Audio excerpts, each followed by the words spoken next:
গত 5 দিন ধরে গভীর সাগরে টহলের দায়িত্ব পালন করছিল নৌবাহিনীর জাহাজ শহীদ দৌলত। বুধবার মধ্যরাতে কুতুবদিয়া চ্যানেলে অবস্থানরত ব্রিটিশ জাহাজ এমভি প্যানওয়ারে জলদস্যুতার বার্তা দেওয়া হয় নৌবাহিনীকে। তাৎক্ষণিকভাবে টহল জাহাজ শহীদ দৌলত অভিযান শুরু করে। প্রচণ্ড ঝড়ো বাতাস এবং উত্তাল সাগরে জলদস্যুদের আটকের এই অভিযান ছিল অনেকটা চ্যালেঞ্জিং। ওরা মেকানাইজ ফিশিং ট্রলার দিয়ে খুব দ্রুততর সময় পালানোর চেষ্টা করেছিল এবং রাতে বৃষ্টিও হচ্ছিল, প্রচণ্ড বেগে বাতাসও বইছিল। ওই সময় তাদেরকে অ্যাপ্রিহেন্ড করা আমাদের জন্য খুবই চ্যালেঞ্জিং ছিল।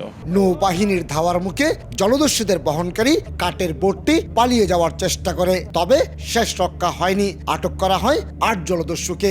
উদ্ধার করা হয়েছে জাহাজ থেকে লুট করা নানা মালামাল। মূলত এই ধরনের বিদেশি জাহাজে জলদস্যুতার কারণে চট্টগ্রাম বন্দর আগেও বেশ কবার নানামুখী জটিলতার মুখে পড়েছিল। এই অবস্থায় জলদস্যু প্রতিরোধে নৌবাহিনী অনেকটা কঠোর অবস্থানে। আমাদের এই সকল অপারেশনের মাধ্যমে সে সকল বিরূপ যে মন্তব্য অথবা মনোভাব সেটা আমরা কোনোভাবেই আর ভবিষ্যতে হতে দেব না। নগদের কাছে সব গ্রাহকই প্রিয়, তাই তো সারা দেশে ক্যাশ আউট চার্জ সবচেয়ে কম। আটকদের পতেঙ্গে থানায় হস্তান্তরের পাশাপাশি মামলা দায়ের করেছে নৌবাহিনী।